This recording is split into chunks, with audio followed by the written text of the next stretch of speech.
Welcome back, Rankers. We're rebuilding David Meerman-Scott's site. He's davidmeermanscott.com. That's a site that we work on for SEO. David's an SEO client of ours.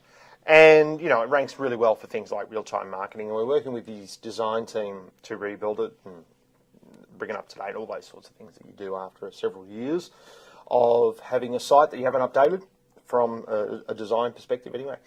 But what we, of course, want to make sure that we do is maintain all its fantastic rankings and its fantastic keywords. Now, when you go through a site revamp like this or a site refresh, inevitably there's going to be content that you think, it's no longer relevant. Maybe we should get rid of that piece and put something else up that's more relevant, that's more now.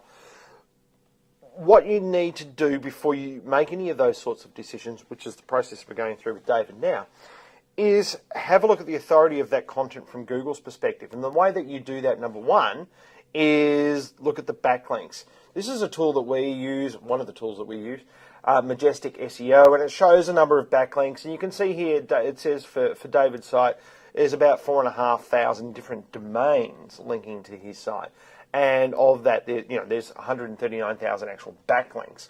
And when you look at the sites that are linking to him, fantastic sites, Mashable.com, ProBlogger, Chris Brogan, really high authority sites that are going to give him a lot of link love. But what we're interested in is what are the actual pages that have the most backlinks. Now, typically, your root domain is going to have the most backlinks. But what we're interested in is what pages within the site are going to have the most backlinks. And in David's case, because he's a prolific writer, he's got a lot of ebooks up there, a lot of PDFs. And you can see here that some of the PDFs are getting a lot of backlinks. Now, if you move those PDFs, you can just 301 the old link to where they are, where you've moved them. That's great, but our rule of thumb is that if you don't have to move something, don't. What we're recommending is taking it out of the navigation if you don't want the users to get to it, if it's not relevant. But you've got all those sites out there, although you've got, look at me, I've got a whiteboard. You've got all those sites, I'll use a different colour, that, this might be your ebook, this is your PDF, and incidentally, Google did some work on PDF, or did a blog post on PDFs this week, which we'll touch on in a second. But let's just say you've got an ebook, this could be a web page, it could be anything, and you've got all these other sites out on the web, or all these other web pages, they're all linking into this page. And for all you know, that might be your most authoritative page in the site, but you think, the content's no longer relevant. Our recommendation would be to, if the content's no longer relevant, or if you need to bring it up to date, do that. Write something different, but do not change the URL. Keep the URL the same. If you want to take it out of the site navigation, do that. But make sure that if you have pages like this, that you then use these pages to put anchor text links in back to the rest of the site, and certainly back to the root page of the site, and then other pages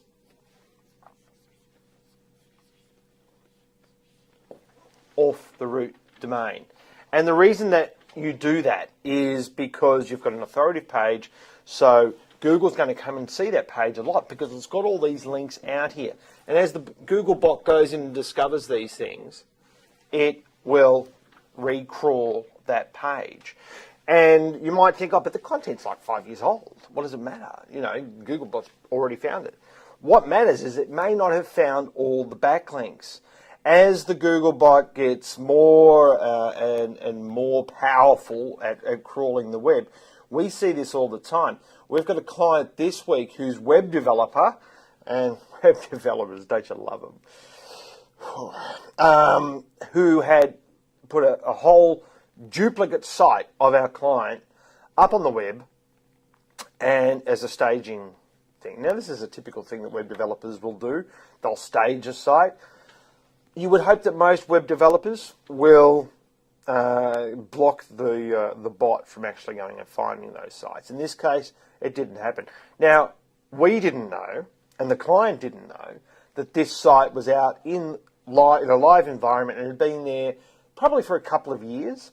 But Google only picked it up in the last 2 weeks. and then bang, the rankings went down. Now that tells us that the Googlebot is discovering things all the time. We're seeing 404s now from old pieces of content from 2006, 2005 I'm talking, where Google has gone and picked up these links. And as soon as it picks up these links, and it could be from an old forum, in my case it was from an old video blogging site from 2005, that Google has somehow found these old pages. It's because the bot is crawling more and more and more. Now you might say, well, how relevant is that if those are old links? How relevant is that content? Well, who knows? But Google is crawling it. Google is finding those links. So more than ever, you need to keep hold of URLs, or at the very least, make sure you 3R1 them. But don't, for goodness sake, don't just dump them.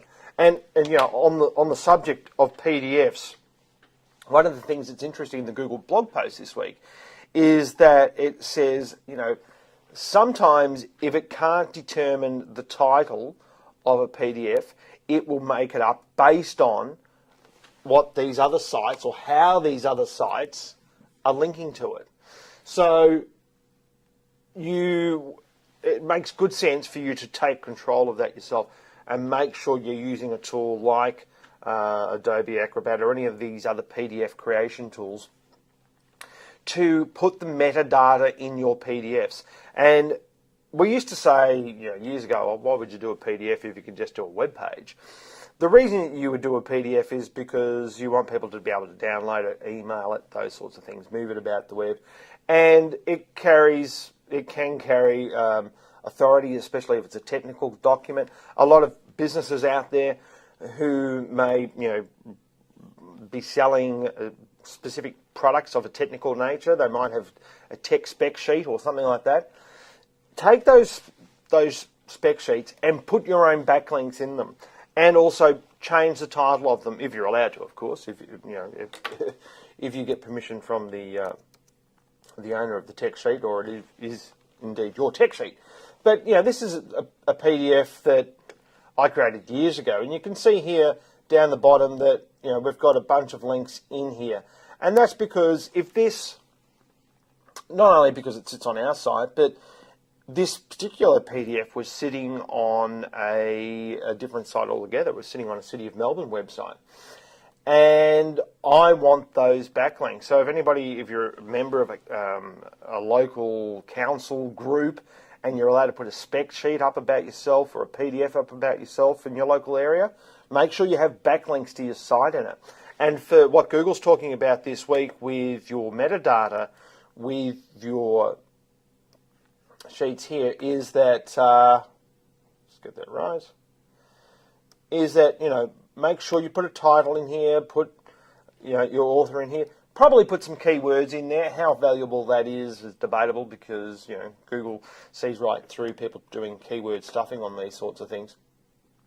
But just make sure that you use every piece of metadata along the way that you can. Put backlinks in, and that's especially true if someone's downloading in the case if you're an ebook creator, if someone's downloading your ebook and putting it up in a forum or uploading it somewhere else, you're always going to have those backlinks. And hopefully that's helpful. That's my whiteboard, and we'll see you next week. Thanks very much. Bye.